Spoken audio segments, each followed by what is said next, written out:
Ya, baik. Assalamualaikum warahmatullahi wabarakatuh. Salam. Ya, kami dari kelompok 2 ingin mempresentasikan materi kami mengenai Suaranya jauh, Dak. Ya, Bu. Suaranya jauh. Oh. Tes. Dah, ya. Apa Sudah. sudah terdengar? Sudah. Ya, baik. Saya ulangnya, Bu. Assalamualaikum warahmatullahi wabarakatuh. Kami dari kelompok 2 ingin mempresentasikan materi kami mengenai penelitian ex post facto. Kelompok kami beranggotakan saya Ida Ayu Puspautari, Kirana Safira Chandra, Wara Putri Kusuma, dan Willy Sam Simaidodo. Sebelumnya mohon maaf, salah satu anggota kami yaitu Woro sedang berhalangan hadir karena ingin mengantar saudaranya yang sakit. Baik,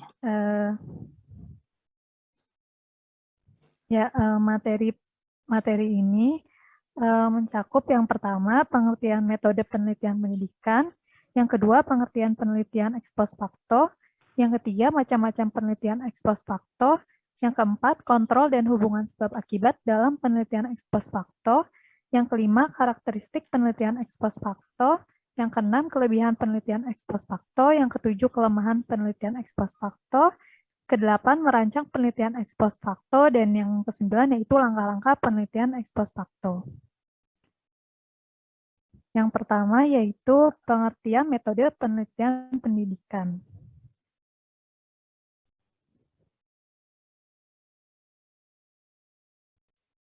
Menurut Profesor Dr.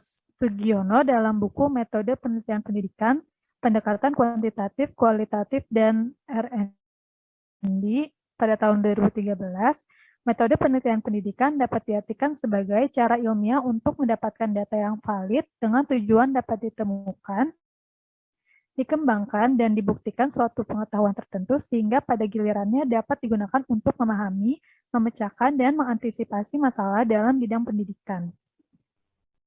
Selanjutnya, pengertian penelitian ex post facto.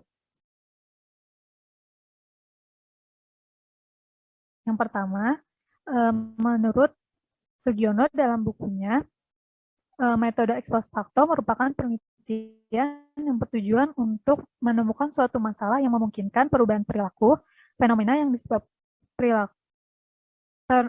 yang disebabkan oleh peristiwa serta perilaku ataupun hal-hal yang berdampak kepada perubahan pada variabel bebas yang secara keseluruhan sudah terjadi.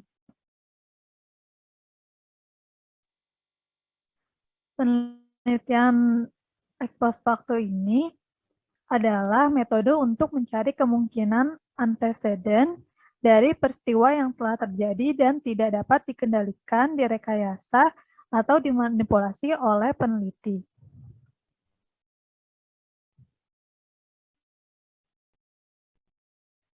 Selanjutnya, penelitian ex post facto ini digunakan untuk menjajaki kemungkinan adanya hubungan kasual atau sebab akibat antara variabel yang tidak dapat dimanipulasi oleh peneliti.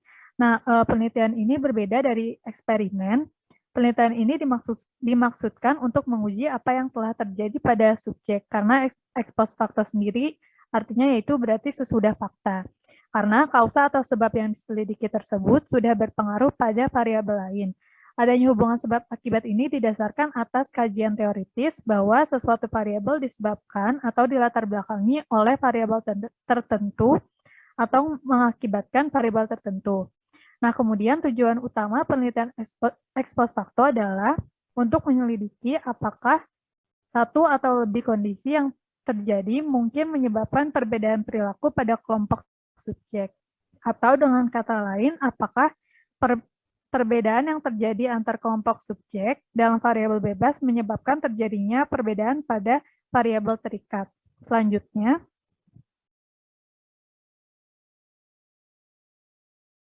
penelitian ex post facto ini mirip dengan penelitian eksperimen. Hanya pada penelitian ex post facto tidak ada pengontrolan variabel. Variabel bebas tidak dimanipulasi dan tidak ada perlakuan. Penelitian ex post facto dapat dilakukan dengan baik bila mana menggunakan kelompok pembanding. Kelompok pembanding ini dipilih yang memiliki karakteristik yang sama tetapi mengalami kegiatan yang berbeda. Selanjutnya yaitu macam-macam penelitian ex post facto. Yang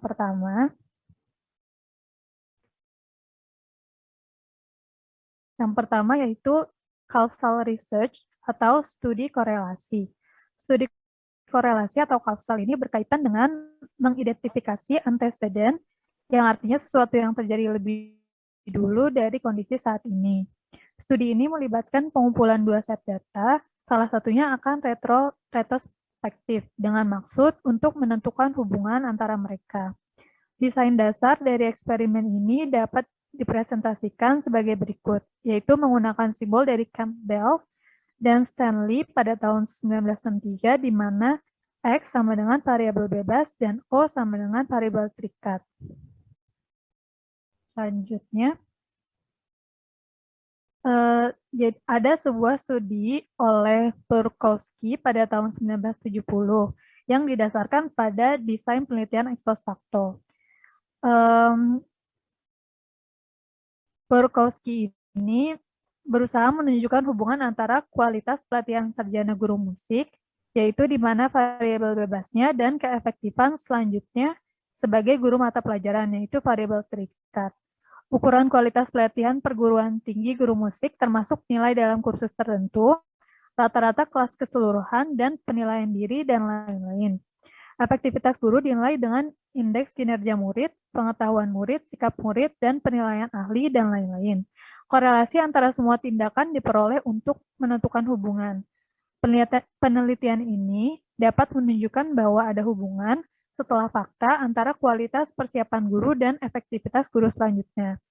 Nah, di mana hubungan yang kuat ini ditemukan antara variabel independen dan dependen. Kemudian terdapat 3 kemungkinan interpretasi terbuka untuk peneliti. Yang pertama yaitu bahwa variabel X telah menyebabkan O, kemudian yang kedua bahwa variabel O telah menyebabkan X, atau yang ketiga bahwa beberapa variabel ketiga tidak teridentifikasi dan karena itu tidak terukur telah menyebabkan X dan O. Selanjutnya. Ya, jadi dalam penelitian ex post facto sering terjadi bahwa seorang peneliti itu tidak dapat membedakan mana yang benar. Hal ini menimbulkan masalah arah kausalitas, yaitu sulit dalam eksperimen ex post facto untuk menentukan apa yang menyebabkan apa. Apakah A menyebabkan B atau B menyebabkan A. Selanjutnya yaitu kausal komparatif atau criterion group atau studi kausal komparatif. Dalam pendekatan kriteria kelompok atau kausal komparatif, peneliti menetapkan untuk menemukan kemungkinan penyebab fenomena yang dipelajari dengan membandingkan subjek yang variabelnya ada dengan subjek serupa yang tidak ada, yaitu mencatat keadaan di mana efek tertentu terjadi dan tidak terjadi. Selanjutnya, Morrison tahun 2009 memberikan contoh bagian kausal komparatif dari penelitian ex post facto. Dia menulis demikian, bahwa peneliti sedang berusaha untuk menetapkan penyebab pengajaran yang efektif dan berhipotesis bahwa salah satu penyebabnya adalah perencanaan kurikulum kolegial dengan anggota departemen lainnya. Nah, penelitian ini dapat dirancang seperti pada gambar di samping. Nah, di sini ada 2 kelompok kriteria. Yang pertama, adanya perencanaan kurikulum kolegial, dan yang B, belum adanya perencanaan kurikulum kolegial. Dengan memeriksa perbedaan dalam efektivitas pengajaran antara guru-guru tersebut yang merencanakan dan tidak merencanakan kurikulum ini, seseorang dapat menyimpulkan kemungkinan perbedaan sebab akibat. Tetapi studi di sini studi korelasional dan sebab akibat itu tidak sama dengan korelasi.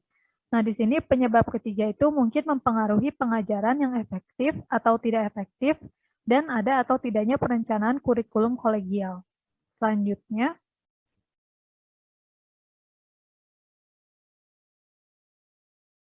Ya, selanjutnya ada occasions when appropriate. Jadi desain ex post facto maksudnya adalah desain ex post facto sesuai dalam keadaan di mana metode eksperimen yang lebih kuat ini tidak mungkin dilakukan. Nah, ini itu muncul ketika misalnya tidak mungkin memilih, mengontrol, dan memanipulasi faktor-faktor yang diperlukan untuk mempelajari hubungan sebab akibat secara langsung. Yang kedua, ketika kontrol semua variabel kecuali satu variabel independen mungkin tidak realistis dan artifisial, mencegah interaksi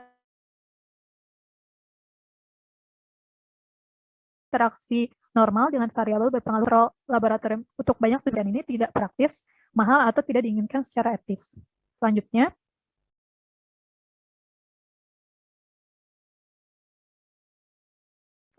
yaitu kontrol dan hubungan sebab akibat dalam penelitian ex post facto.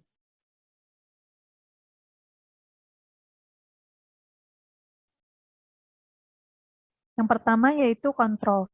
Pada dasarnya, penelitian ex post facto ini bisa dikatakan memiliki kelemahan bahwa kurangnya kontrol terhadap variabel atau variabel-variabel independen. Seperti yang disarankan oleh Specter pada tahun 1993 adalah mustahil untuk mengisolasi dan mengontrol setiap variabel yang mungkin atau untuk mengetahui dengan pasti secara pasti variabel mana yang paling penting.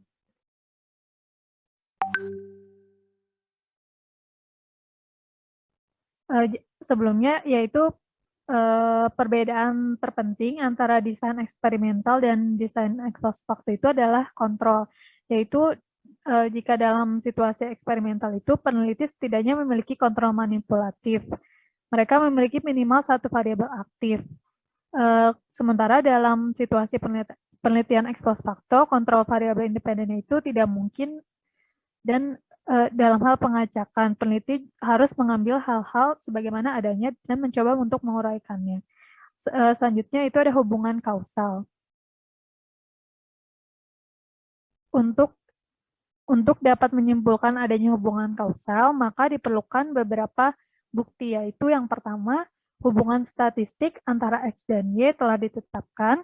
Yang kedua, X terjadi lebih dulu daripada Y. Yang ketiga, faktor-faktor lain tidak ikut menentukan.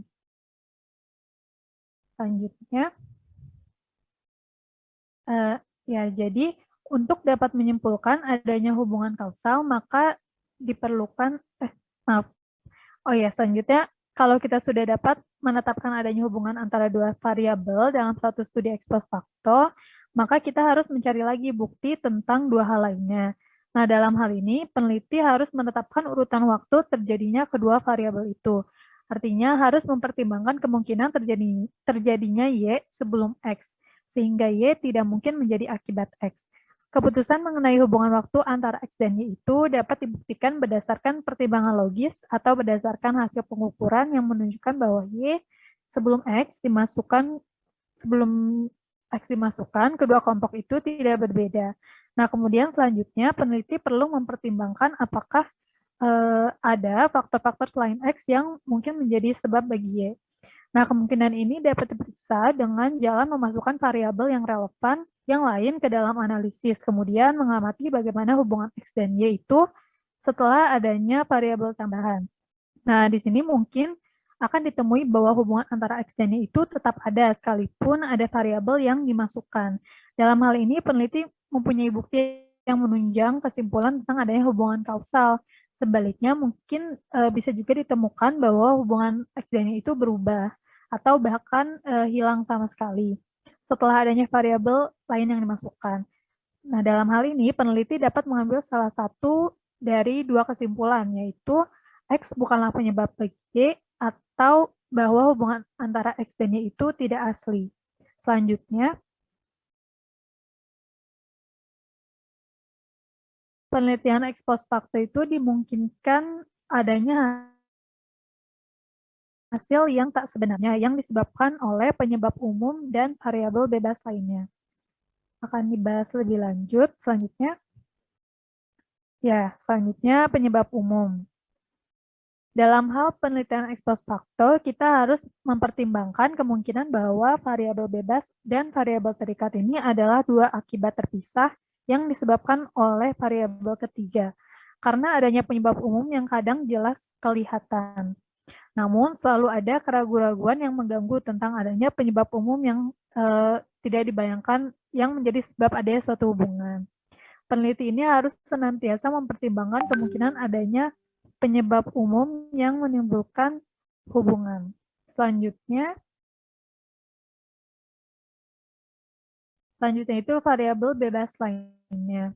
Dalam penelitian ex post facto mungkin ada variabel bebas lain selain variabel bebas yang sedang diselidiki yang dapat menyebabkan efek yang diamati pada variabel Y. Artinya di samping X1 mungkin ada variabel lain, misalnya X2 atau X3 yang juga merupakan faktor penyebab bagi perbedaan dalam variabel terikat.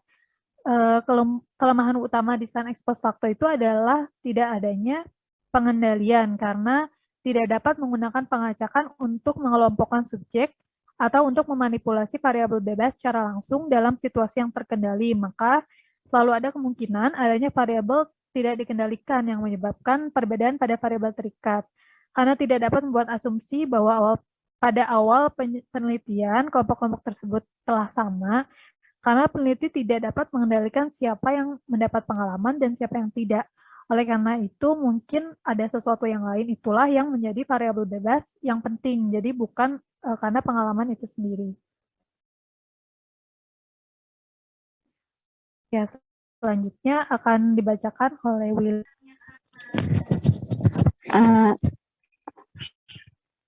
Karakteristik penelitian ex post facto.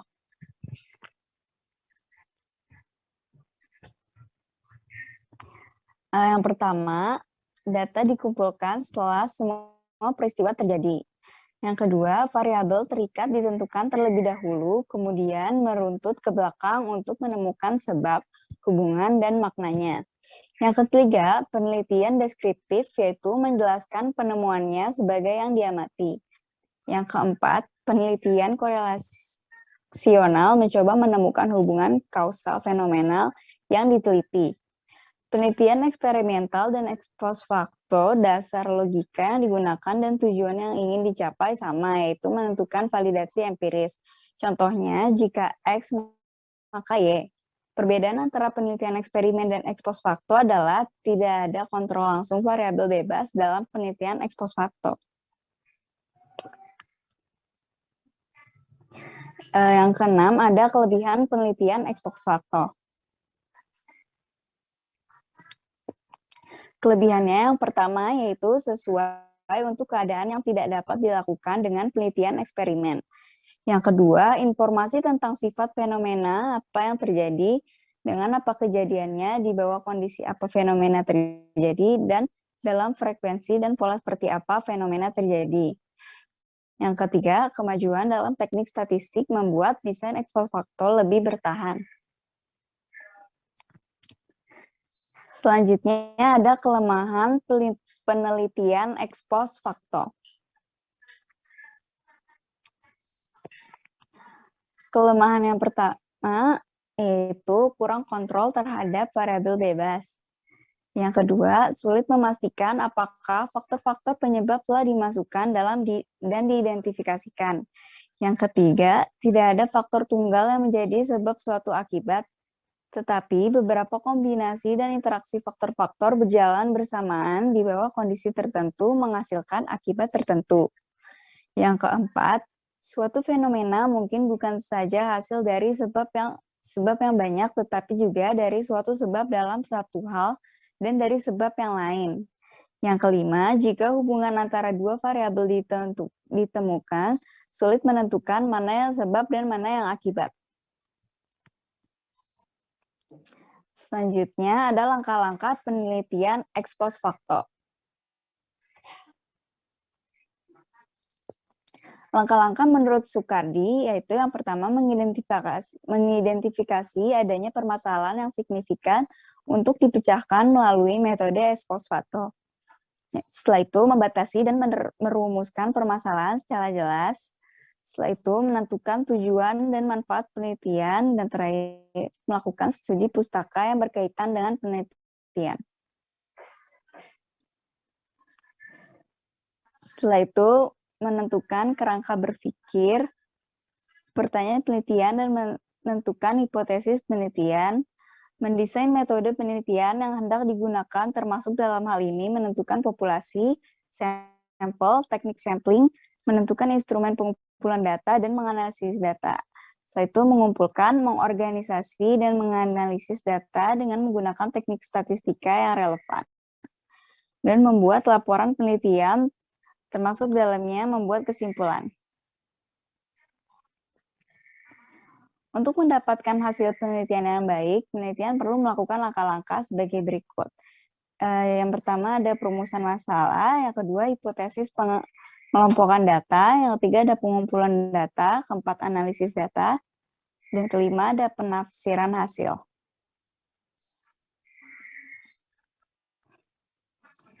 Sekian presentasi dari kami.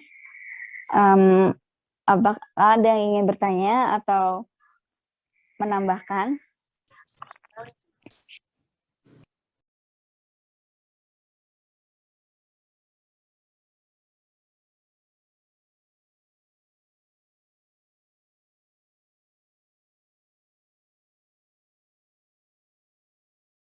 Ini menggunakan referensi mana ini?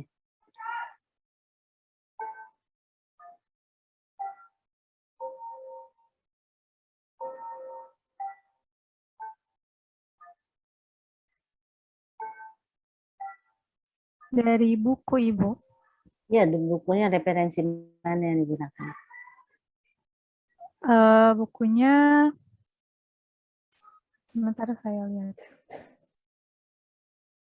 Yang Research Design Qualitative, Quantitative, and Mixed Method Approaches by John W. Creswell, sama Research Methods in Education by Louis Cohen. Ibu. Ini bukunya.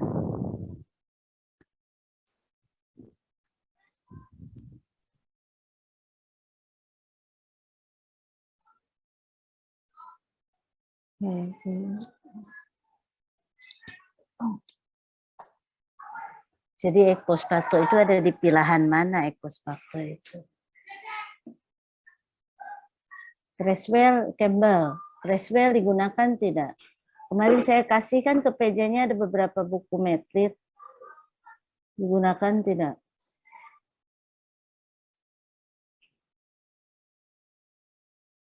Yang Creswell itu. Bagus. Jadi ek post facto itu masuk ke paradigma mana?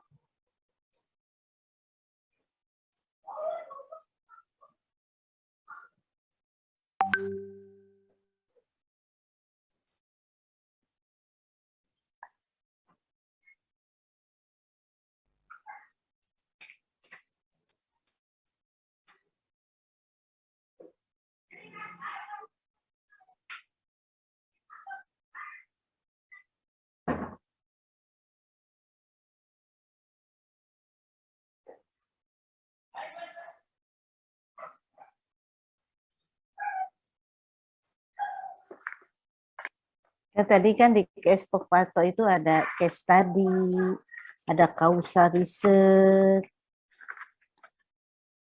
Itu masuk ya.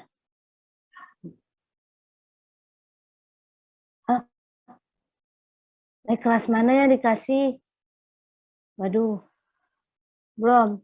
Creswell belum dikasih, belum. Coba nanti saya ingatkan lagi, nanti biar dikirim.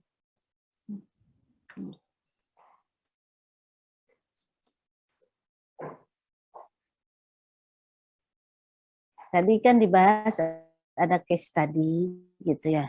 Kemudian ada kausal. Nah, itu kausal riset. Kan di dalam penelitian kuantitatif itu ada komparasi, ada korelasi kan. Nah, ex post facto masuk kemana?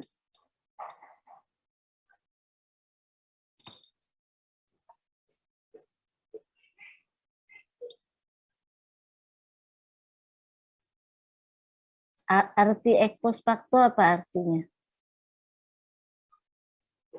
Sesudah fakta, Ibu. Sesudah atau sedang terjadi. Jadi sekarang terjadi. Seperti kalau kita melihat bagaimana pengaruh pola asuh. Nah, pola asuhnya kan terjadi sekarang dan sebelumnya. Itu bisa ex post facto. Tapi tadi ada case study, ada studi kasus. Kenapa studi kasus masuk ex post facto? Itu dari buku mana itu? Ibu maaf, sebelumnya itu maksudnya case study itu menjabarkan studi kasus dari ahli, Ibu. Maksudnya ada contoh kasusnya dari ahli. Jadi ex post factonya seperti apa ya, Pak? Karena di dalam riset itu pun ada case study. Beda antara alur bagaimana kita membuat riset dengan case study dengan riset yang ex post facto, itu beda. Makanya ini ditelusuri dari sumbernya. Beda juga dengan kausal. Kausal riset, kausal ini kausal semuanya. Kalau kita bicara kausal riset memang kausal. Tetapi kita ada kausalnya itu yang terkait korelasi. Itu beda dengan ex post facto di situ. Jadi kalau kita bicara tentang paradigma kuantitatif itu dibelah dua. Ada komparasi, ada korelasi. Nah, komparasi itu di dalamnya ada eksperimen, ada ex post facto.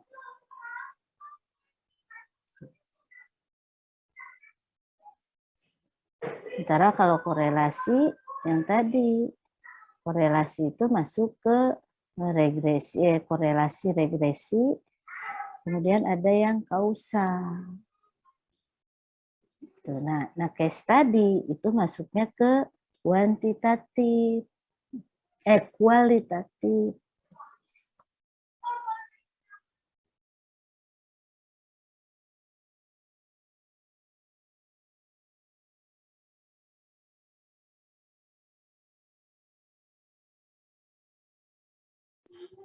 Ya, baik, terima kasih Ibu atas masukannya.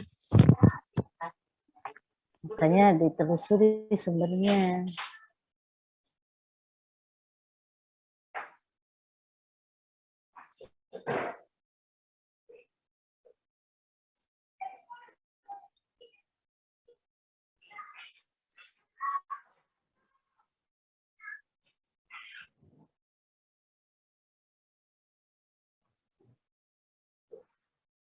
Silakan tanya jawabnya. Ya, baik Ibu atas tambahannya dan koreksinya. Sekarang bagi teman-teman yang ingin bertanya, dipersilakan. Baik, jadi saya ingin bertanya. Ya, Tadi, silakan Anda. ya, Ida. Tadi di PowerPoint itu ada slide tentang kelemahan penelitian ex post facto. Itu dikatakan jika hubungan antara dua variabel itu ditemukan, itu akan sulit menemukan mana yang sebab dan mana yang akibat. Lalu bagaimana langkah efektif agar tetap menemukan hubungan kausal atau sebab akibat antara variabel agar sesuai dengan tujuannya? Terima kasih, Ida. Ya, baik. Terima kasih, Nanda. Pertanyaan selanjutnya. Saya izin bertanya, Ida. Ya, silakan Ida. Tadi di slide yang awal, kalau nggak salah slide yang ketiga, ada membahas tentang kelompok pembanding. Di situ dikatakan kalau dalam memilih kelompok pembanding itu harus yang karakteristiknya sama tapi kegiatannya berbeda. Lalu pertanyaan saya, bagaimana memilih kelompok pembanding yang tepat sesuai dengan karakteristik yang sama dan kegiatan yang berbeda. Nah, seperti itu. Terima kasih. Ya, terima kasih Liza atas pertanyaannya. Bagi yang ingin bertanya lagi, dipersilahkan.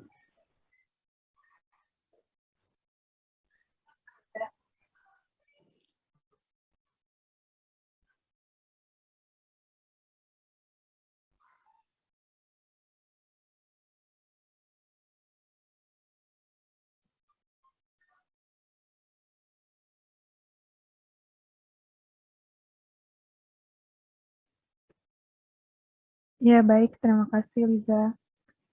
Mungkin untuk satu pertanyaan lagi. Saya ingin bertanya, Ida. Tadi di kontrol dan hubungan sebab akibat itu tercantum bahwa kurangnya terkontrol terhadap variabel-variabel independen. Nah, mengapa hal itu bisa terjadi sedangkan pengertian dari penelitian ex post facto itu variabel bebasnya kan tidak bisa dimanipulasi. Nah, kenapa terjadinya kurang terkontrolnya terhadap variabel-variabel tersebut? Terima kasih, Ida. Baik, terima kasih Fabiana. Untuk kami sebelumnya kami akan mendiskusikan dulu pertanyaan dari penanya. Dimohon tunggu sebentar ya. Daripada Y dan 3 faktor-faktor lain tidak ikut menentukan Y. Kalau kita sudah menetapkan adanya hubungan antara dua variabel dalam suatu studi ex post facto, maka kita harus mencari lagi bukti tentang dua hal lainnya. Peneliti harus menetapkan urutan kejadian kedua variabel tersebut.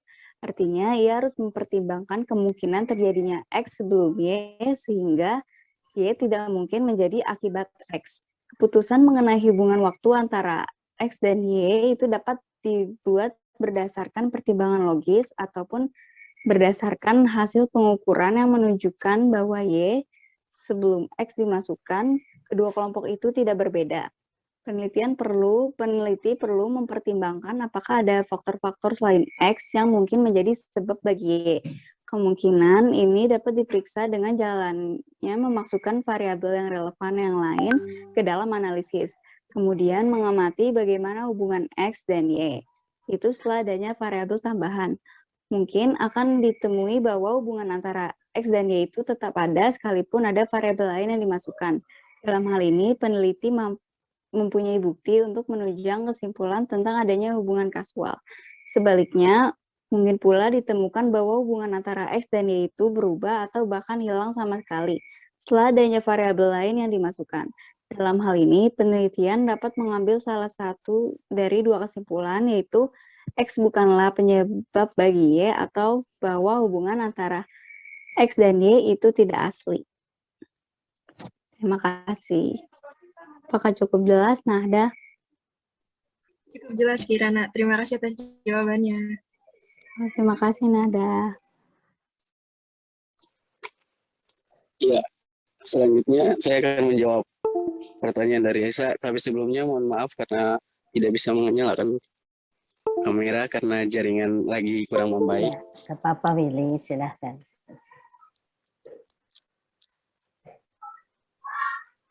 Pertanyaan dari Esa, berikan contoh penyebab umum dan variabel bebas dalam suatu penelitian ex post facto.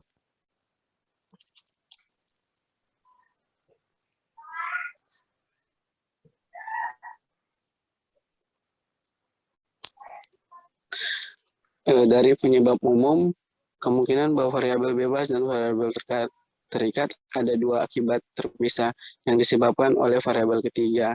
Contohnya seperti rata-rata gaji guru sebagai variabel bebas dan tingkat penjualan rokok kretek sebagai variabel terikat untuk setiap tahun sejak 2000 diperoleh korelasi positif yang tinggi antara kedua variabel tersebut.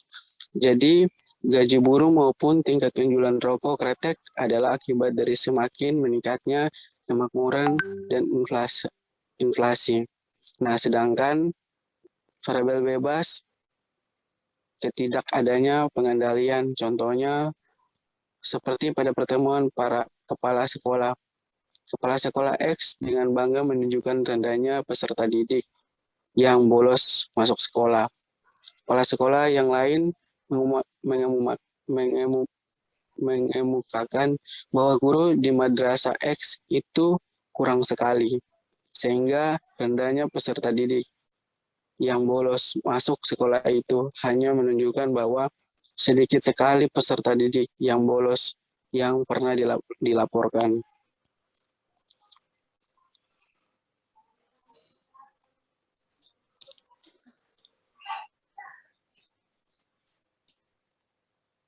Terus ada juga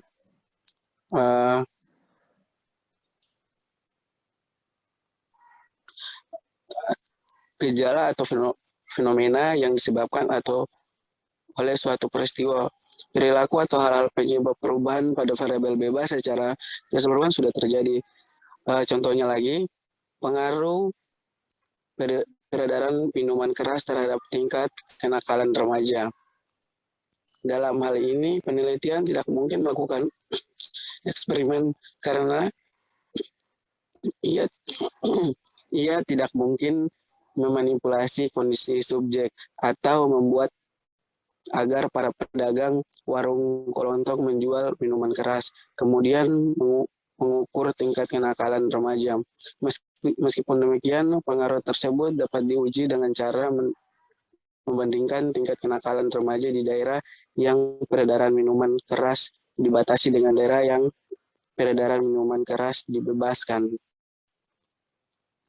Nah, itu dia contoh-contoh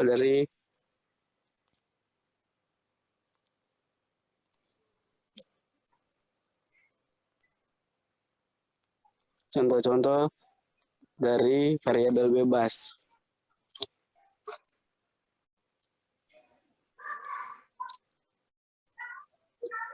Bagaimana, Lisa?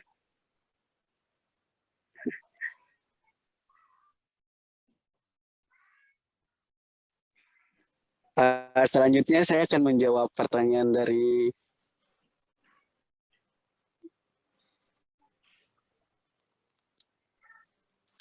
Wulan. Pertanyaan dari Wulan, pada kontrol dan hubungan sebab akibat tercantum bahwa kekurangan kontrolnya terhadap variabel independen. Nah, mengapa hal itu bisa terjadi sedangkan pada pengertian disebutkan bahwa variabel bebasnya tidak mungkin dimanipulasi?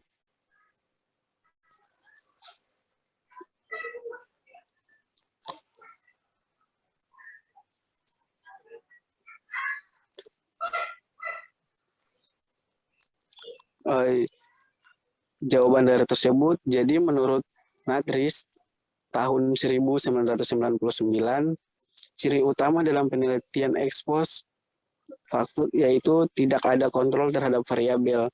Variabel dilihat sebagaimana adanya. Hal ini lebih ada kontrol. Hal ini lebih lanjut ditargetkan Arikut tahun 2002, yaitu pada penelitian ex-post facto, penelitian tidak memulai prosesnya dari awal, tetapi langsung mengambil hasil. Perlakuan pada penelitian ex-post facto telah terjadi sebelum penelitian melakukannya. Penelitian tidak melakukan kontrol terhadap perlakuan tersebut.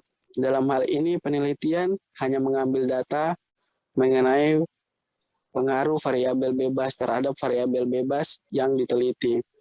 Penelitian ex-post facto merupakan penelitian yang variabel-variabel bebasnya telah terjadi.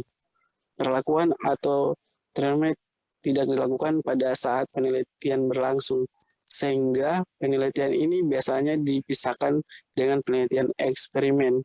Penelitian ingin melacak kembali jika dimungkinkan apa yang menjadi faktor penyebab terjadinya sesuatu. penelitian dalam ex post facto tidak dapat melakukan manipulasi atau terhadap variabel-variabel bebas. Hal ini menunjukkan bahwa perubahan dalam variabel-variabelnya sudah terjadi. Perubahan dalam penelitian ex post facto telah terjadi sebelum penelitian melakukannya. Penelitian tidak melakukan kontrol terhadap perlakuan tersebut. Dalam hal ini, penelitian hanya mengambil data mengenai pengaruh variabel bebas terhadap variabel bebas yang diteliti. Itu jawaban dari saya, Wulan. Baik, Willy. Jadi bisa saya simpulkan bahwa penelitian itu hanya mengambil data dari yang diteliti dan perubahan yang terjadi itu terjadi sebelum penelitian dilakukan.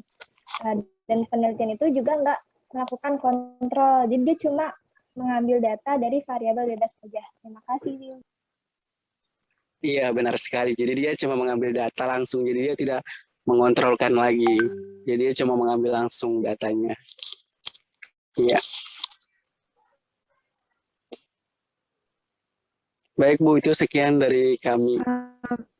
Baik, Beli. Ada satu pertanyaan yang belum dijawab, Ibu. Yaitu pertanyaan dari Liza mengenai kelompok pembanding. Jadi sebelumnya saya akan memberitahu dulu langkah-langkah penelitian ex post facto yang tadi sebelumnya belum sempat dijelaskan, yaitu yang pertama perumusan masalah, yaitu masalah yang ditetapkan itu harus mengandung sebab atau kausa bagi munculnya variabel independen yang diketahui berdasarkan hasil-hasil penelitian yang pernah dilakukan atau penafsiran peneliti terhadap hasil observasi fenomena yang diteliti. Kemudian selanjutnya baru melakukan hipotesis, yaitu setelah masalah dirumuskan, peneliti harus mampu mengidentifikasikan tandingan dalam hal ini pembanding atau alternatif yang mungkin dapat menerangkan hubungan antara variabel independen dan dependen. Yang ketiga baru pengelompokan data, yaitu penentuan kelompok subjek yang akan dibagi. Pertama-tama, kelompok yang dipilih harus memiliki karakteristik yang menjadi konsen penelitian. Kemudian selanjutnya peneliti memilih kelompok pembanding, yaitu yang tidak memiliki karakteristik tersebut atau berbeda tingkatannya. Jadi caranya seperti itu, Liza. Jadi setelah menentukan kelompok yang menjadi subjek, selanjutnya baru peneliti memilih kelompok pembanding tersebut gitu. Seperti itu, Liza, apakah sudah menjawab? Maaf, tidak mau nanya lagi, maksudnya yang memiliki karakteristik sama tapi kegiatan berbeda, itu maksudnya gimana ya, Da? Jadi di sini contohnya itu misalnya ingin melakukan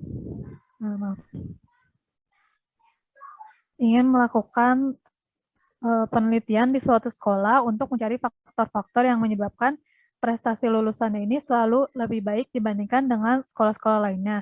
Nah, kemudian dicari kelompok pembandingnya yang sama karakteristiknya, namun contohnya misalnya kelompok pembandingnya itu adalah sekolah yang prestasi lulusannya itu di bawah dari sekolah yang diteliti tersebut gitu, yang menjadi subjek penelitian. Jadi karakteristiknya sama, namun kegiatannya itu berbeda. Seperti itu, Liza. Baik, terima kasih, Ida. Sudah cukup paham. Ya, baik. Terima kasih, Liza, atas pertanyaannya. Baik, Ibu, ini sudah selesai untuk pertanyaannya. Silakan, ada termin kedua tidak pertanyaannya?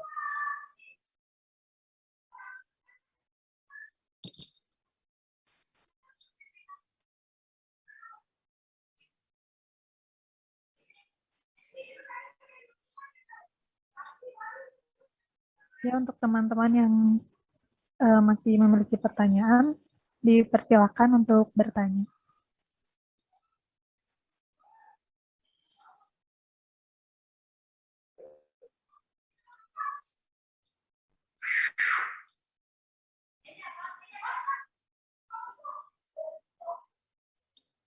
Silakan. Masih ada?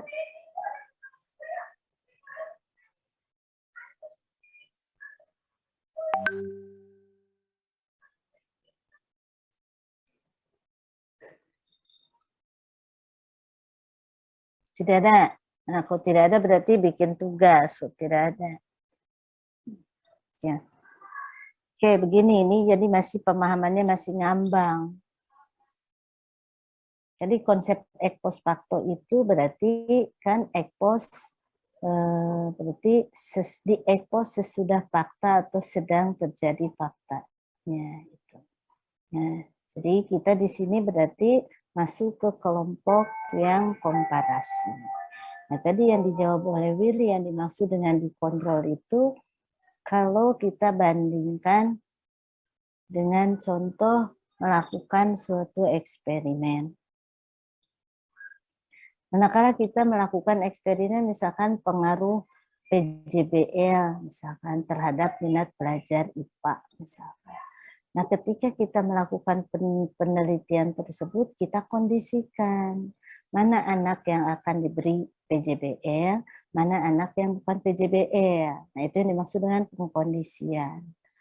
Nah, kemudian di kelas yang eksperimen kita berikan PJBL. Bagaimana caranya kita memberikan PJBL itu betul-betul dikontrol. Itu yang dimaksud dengan dikontrol. Jadi langkah-langkah atau sintak PJBL betul-betul kita laksanakan di dalam penelitian tersebut. Nah, kemudian kita upayakan supaya faktor lain tidak mempengaruhi. Misalkan faktor lainnya dari kita sendiri, misalkan bagaimana gurunya itu misalkan tidak hadir full, nah itu dikondisikan sehingga harus betul-betul full hadir. Kemudian anaknya juga demikian, karena kita akan memberikan perlakuan, berarti anak itu diupayakan hadir semua di situ. Kemudian diupayakan lagi misalkan faktor lain supaya tidak terganggu.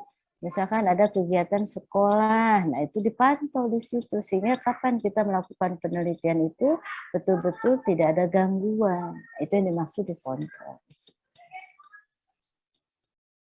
Jadi kita meminimalisir faktor lain yang bisa berdampak.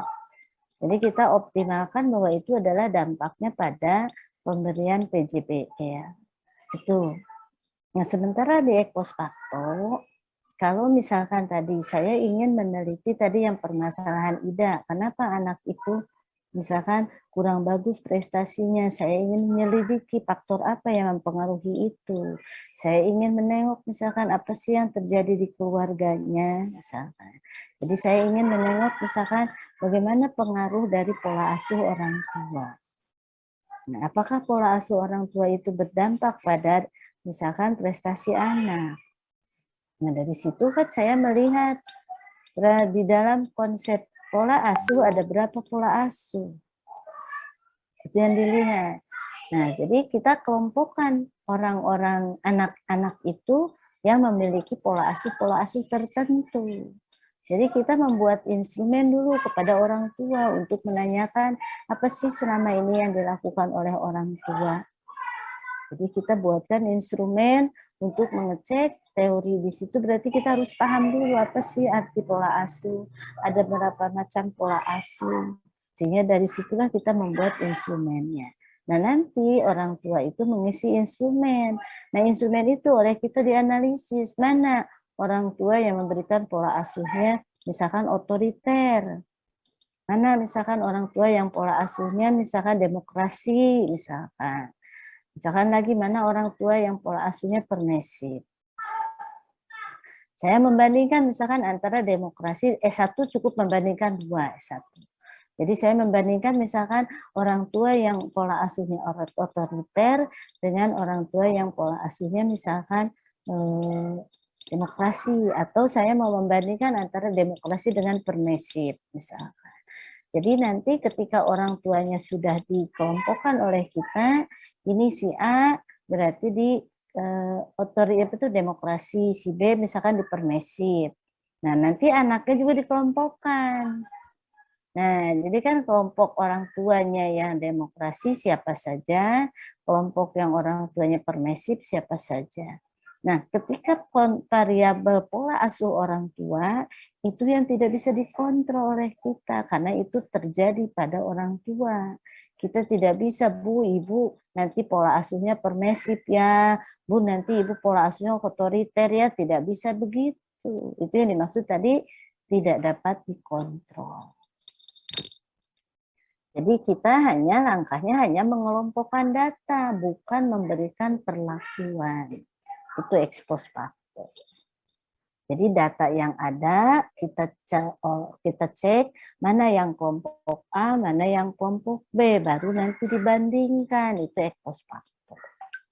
Tapi kalau tadi eksperimen, saya beri perlakuan di kelas eksperimen, saya mengajar menggunakan PJBL.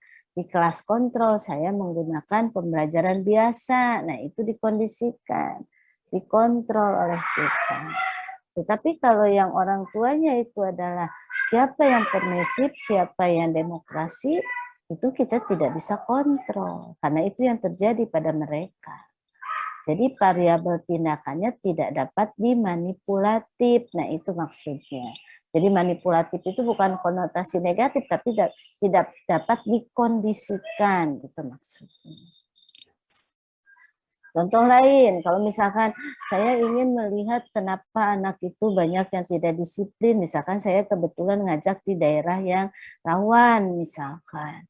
Nah, jadi rawan tawuran, misalkan. Saya ingin melihat apa anak-anak itu ikut tawuran atau tidak. Nah, sehingga anak-anak itu misalkan banyak yang tidak disiplin. Nah, saya ingin tertarik karena daerah itu tawuran, kemudian saya melihat banyak anak SD juga tawuran, saya ingin melihat misalkan faktor tawurannya itu. Nah, jadi nanti anak-anak itu ditanya oleh kita dengan instrumen, siapa yang suka tawuran, siapa yang sering tidak pernah tawuran. Jadi nanti kita data itu dikelompokkan, anak mana yang suka tawuran, anak mana yang tidak suka tawuran. Itu. Jadi tidak dikelompokkan, hei kamu nanti tawuran ya, kamu jangan tawuran ya, tidak ada. Itu yang dimaksud tadi datanya, tindakannya dimanipulatif. Jadi di ex post facto tidak dapat dimanipulatif, tidak dapat dikondisikan, karena datanya sedang terjadi atau sudah terjadi. Tapi kalau eksperimen akan terjadi, gitu. Karena saya akan memberikan pembelajaran dengan PJBL, berarti akan terjadi. Tapi kalau ex post facto sudah terjadi atau sedang terjadi. Itu bedanya. Itu ya. Oke, paham ex post facto. Jadi semacam kita masuknya ini adalah membandingkan mana kelompok A, mana kelompok B. Jadi pengaruhnya itu dibandingkan datanya. Nah, membandingkannya itu kita harus membuat dulu instrumen. Kalau di dalam eksperimen kita tidak membuat instrumen tindakan, tapi kalau di ex post facto kita membuat instrumen tindakan. Jadi kalau di eksperimen kita merancang tindakan, kalau di ex post facto kita membuat instrumen untuk mengelompokkan tindakan. Itu bedanya. Seperti tadi, saya membuat instrumen pola asuh orang tua. Jadi nanti dari pola asuh orang tua itu kita sebarkanlah instrumen itu ke orang tua, kemudian nanti kita tabulasikan kan jawaban-jawaban mereka dengan Likert itu, nanti kita terlihat, oh itu berarti teorinya masuk sesuai dengan teori permisif. Oh itu misalkan sesuai dengan teori demokrasi. Jadi nanti ada ciri-ciri dari tindakan itu. Jadi kita tidak memberikan perlakuan, tapi kita memberikan instrumen kepada mereka untuk membuat kelompok. Di situ. Nah, sementara kalau yang di eksperimen, kita membuat kelompok dulu. Mana yang kebagian eksperimen, mana yang kebagian kontrol. Baru nanti saya rancang kegiatan eksperimennya seperti apa, saya rancang kontrolnya seperti apa. Itu bedanya di situ. Dua-duanya mencari pengaruh. Tapi yang satu dikontrol, yang satu tidak bisa dikontrol. Yang satu dimanipulasi, yang satu tidak bisa dimanipulasi. Itu bedanya. Itu ya. Jadi tadi yang penjelasan Billy, itu berarti yang Kontrol itu adalah bagaimana kita mengkondisikannya. Nah, sementara ex post facto kita tidak bisa mengkondisikan. Terus seperti misalkan pengaruh pembelajaran daring misalkan. Jadi kalau daringnya itu sudah dilakukan, ya berarti itu ex post facto. Tapi kalau akan dilakukan eksperimen, itu bedanya. Situ ya. Oke, ada lagi silakan. Ini sambil sakit ini, sakit nelen ini, jadi nggak bisa bicaranya, nggak bisa lantang. Silakan kalau ada pertanyaan lagi.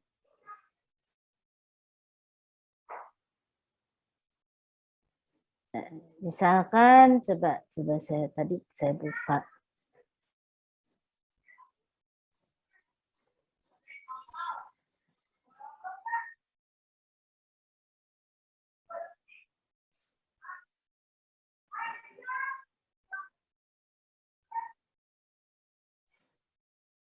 Nah, kita lihat di sini kan kalau kita bicara korelasi itu kan ada variabel bebas, ada variabel terikat. Itu korelasi kan, jadi menghubungkan.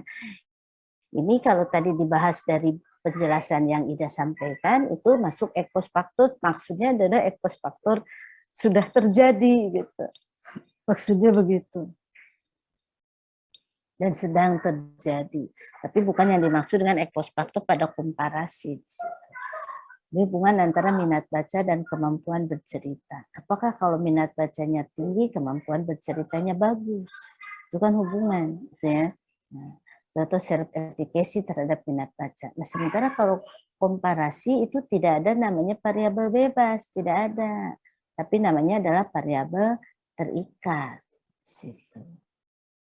Tindakan. Jadi variabelnya bukan variabel bebas, tetapi variabel tindakan. Nah, inilah yang membedakan variabel tindakan eksperimen dengan ex post facto. Nah, kalau misalkan pengaruh pembelajaran STEAM terhadap motivasi belajar IPA, kan STEAM-nya ini kita akan rancang, kita akan lakukan, kita akan mengajar dengan menggunakan STEAM. Itu berarti eksperimen. Tapi kalau pengaruh single parent terhadap kemandirian belajar, kan tidak mungkin Bapak cerai dulu deh, kan tidak mungkin begitu. Tapi kita nyari-nyari data, siapa yang anaknya itu single parent, siapa yang tidak. Jadi kita kelompokkan. Nah, kalau di sini single parent, paling instrumennya kita menanyakan data faktual kan kepada anaknya. Apakah kamu di rumah itu dengan ayah dan ibu? Ya kan kita mengecek kondisi keluarga mereka sehingga kita bisa mendapatkan data single parent. Jadi bukan single parent itu dikondisikan oleh kita, tapi kita buat angket untuk mendata siapa sih anak yang orang tuanya single parent. Di situ, itu bedanya. Sementara kalau pembelajaran STEAM itu kita lakukan, kita rancang bagaimana kita membuat perangkat pembelajaran dengan STEAM, bagaimana nanti kita mengajar kelas itu dengan STEAM. Nah, di situ. Itu yang dimaksud dengan eksperimen. Tapi kalau di sini single parent ya kita tidak bisa menyuruh mereka harus cerai atau harus misalkan mati begitu kan, tidak bisa. Nah, atau tadi pola asuh, demokrasi, permisif, kemudian otoriter. Nah, kita cukup 2, tidak perlu 3. Kalau 3 S2 lah. Kita cukup 2. Misalkan saya permisif dengan otoriter misalkan. Nah, tapi kalau mau 3 itu bagus, nanti menggunakan ANAFA. Jadi pola asuh ini tidak dibuat oleh kita, tetapi mereka yang terjadi, apa yang mereka lakukan terhadap anaknya. Nah, itu yang kita nilai bahwa orang tua itu adalah demokratis. Orang tua itu otoriter. Jadi kita tahu dari perilaku mereka yang mereka lakukan selama ini kepada anak masing-masing. Betul ya? Jadi nanti kita membandingkan bagaimana dampaknya dari ketiga pola asuh ini. Apakah yang anak yang diberi pola asuh demokratis itu lebih tinggi kedisiplinannya dibandingkan dengan anak yang otoriter? Nah itu, jadi mana di antara 3 itu yang lebih tinggi untuk membentuk kedisiplinan anak? Nah sehingga kita bisa melihat pengaruh pola asuh itu terhadap kedisiplinan anak. Jadi dari situ kita mempunyai ilmu bahwa untuk mendisiplinkan anak yang bagus berarti pola asuh orang tuanya harus bagaimana. Nah, di situ. Oke ya. Sementara kalau tadi yang eksperimen STEAM ini kita buat menjadi 2 kelompok. Yang satu kita beri pembelajaran STEAM, jadi kita memberikan perlakuan. Yang satu lagi tidak STEAM. Nanti bagus mana antara STEAM dengan yang bukan STEAM. Misalkan di sini kelompok eksperimen menggunakan STEAM, kelompok kontrol menggunakan CTL misalkan. Bagus mana antara CTL dengan STEAM. Nah, itu yang kita bandingkan. Berarti kita melakukan kegiatan, melakukan tindakan. Tapi kalau di sini pola asuh atau single parent, kita tidak memberikan perlakuan. Itu yang dimaksud dengan ex post facto. Paham? Oke. Ada pertanyaan lagi? Silakan.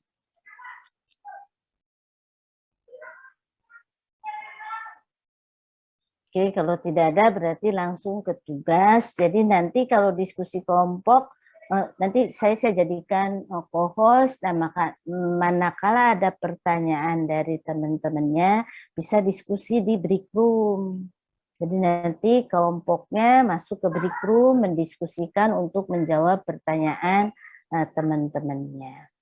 Itu ya, tadi Ida sudah diminta, tapi tidak ada sesi 2 pertanyaan. Jadi Ida udah belajar bikin break room. Ya, jadi nanti untuk pertemuan berikutnya manakala ada pertanyaan, berarti pertanyaannya dicatat langsung didiskusikan di break room. Nah, sudah siap menjawab, kembali lagi ke ruang utama untuk menjawab pertanyaan-pertanyaan tersebut. Itu ya. Oke. Silakan, masih ada pertanyaan untuk yang ex post facto. Nah, kalau tidak ada berarti mencari jurnal, artikel. Mencari artikel yang penelitiannya adalah ex post facto. Nah, cirinya itu adalah pengaruh tadi, berarti dilihat variabelnya. Kalau variabelnya itu diperlakukan, berarti eksperimen. Kalau variabelnya itu tidak diperlakukan, berarti ex post facto. Itu ya. Jadi, cari judulnya yang pengaruh-pengaruh. Oke, silakan searching untuk satu artikel yang di situ adalah menggunakan jenis penelitiannya adalah ex post facto. Oke. Sudah diberikan belum bagaimana cara mencari jurnalnya? Sudah belum? Belum. Nanti PJ-nya diingatkan karena saya terlalu banyak PJ dan itu setiap semester itu kayaknya baru kemarin saya memberikan, tapi ternyata sudah berganti semester. Sekarang kan waktu tidak terasa. Jadi diingatkan saja Bu, minta cara-cara untuk bisa mengupload, mengupload ya, mengunduh artikel. Kalau kita mau ke Sinta, silakan saja langsung diketik Sinta, nanti Ristek Dikti kan di situ, nanti ambil jurnal-jurnal dari Sinta. Nanti ada kan masing-masing Sinta 1, Sinta 2 sampai Sinta 6. Silakan dicari. Kalau Sinta kan itu tidak dikunci itu ya, bisa langsung unduh kalau Sinta. Jadi Sinta nanti klik di situ, di searching di Google saja Sinta sudah langsung bisa keluar, nanti Ristek Dikti di situ. Tapi kalau yang jurnal internasional di situ ada yang berbayar atau tidak. Nanti saya berikan, ingatkan saja PJ-nya nanti. Ya. Oke. Bagaimana kita untuk bisa mengambil artikel dari jurnal berbayar, itu kadang ada yang bisa diambil. Oke, kalau tidak ada ditutup. Ida, silakan. Ya, baik.